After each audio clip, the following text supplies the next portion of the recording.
Ok, alors pourquoi poser un évier sous plan de travail? Il y a trois avantages. Premièrement, c'est que c'est méga classe, qu'on soit bien d'accord. Deuxièmement, j'ai pu tailler le plan de travail comme je le souhaitais pour pouvoir mettre par-dessus un couvercle que l'on verra dans une seconde partie. Troisième avantage, j'ai mis un mini bac de plonge professionnel.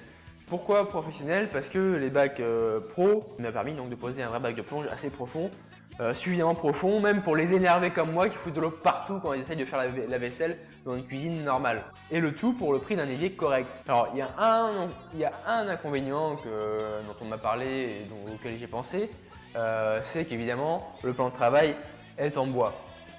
Alors oui, effectivement, il est en bois, donc ça peut déranger par rapport à l'humidité, tout ça. Mais bon, entre nous, voilà, le plan de travail a été verni avec deux couches de vernis adapté, donc de vernis spécial, plan de travail pour plan de travail de cuisine, de salle de bain. Ça a été correctement jointé entre l'évier et le plan de travail. Donc même si jamais, soyons fous, le plan de travail soit complètement inondé constamment d'eau, il y a de l'eau toujours, que le bois soit toujours en contact avec de l'eau. Honnêtement, je vois pas pourquoi on met des volets en bois dehors alors. Voilà, pour info, des volets en bois pour les fenêtres, correctement entretenus, ça peut durer facile 20 ans. Après, est-ce que ma cuisine sera là dans 20 ans? Je sais pas. Voilà, c'est parti pour comment poser un évier sous plan de travail.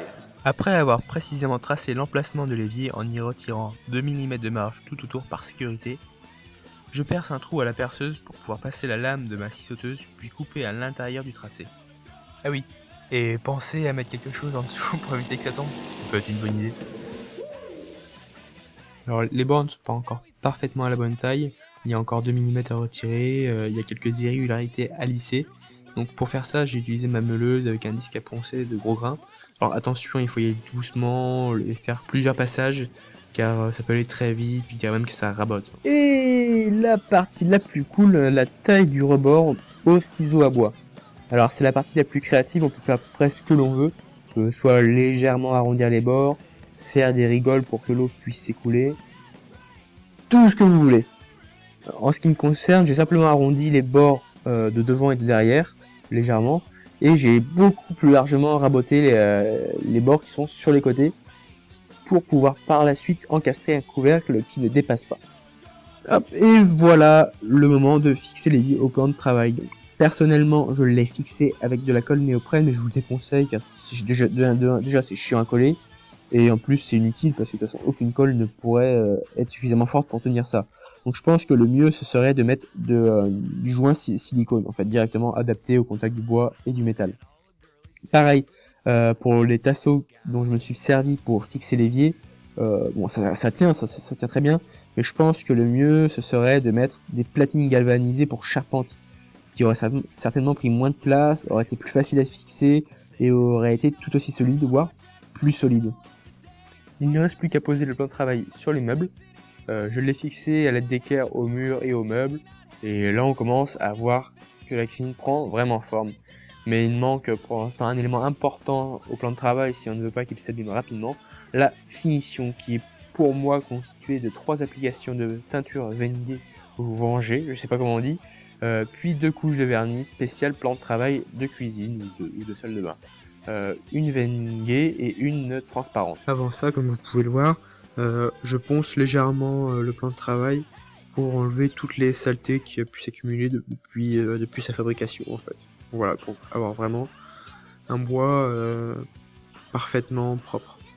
Et pour finir, le joint silicone entre le plan de travail et l'évier. Le plus important, le robinet. Voilà. Sans quoi cet évier ne servirait pas à grand chose. J'espère que la vidéo vous a plu. Alors oui, je sais, il y a un petit faux raccord par rapport au début, mais je vais vous expliquer comment j'en suis arrivé là. À la base, je devais tourner cette vidéo fin octobre, au moment où j'ai posé l'évier et les plans de travail, et qu'il faisait encore chaud. Mais finalement, entre-temps, il s'est écoulé 1 mois et demi, et nous sommes début décembre. Je n'ai donc toujours pas installé le radiateur dans l'appart, logiquement, ce qui explique ce pull. Puis je me suis aperçu qu'il y avait un écho de malade et qu'il serait mieux de doubler. Et pour ne pas me faire chier de synchro, je me suis dit que ce serait mieux que l'on ne voit pas ma bouche. D'où le casque. Voilà. Merci d'avoir regardé cette vidéo. N'hésitez surtout pas à laisser des commentaires, à poser des questions. Si j'ai fait cette vidéo, c'est surtout pour partager, pour expliquer, pour qu'il y ait un échange en fait. Donc voilà. Et à l'occasion, vous pouvez aussi vous abonner, ça peut être cool parce qu'il y aura d'autres vidéos bien sûr. Allez, ciao!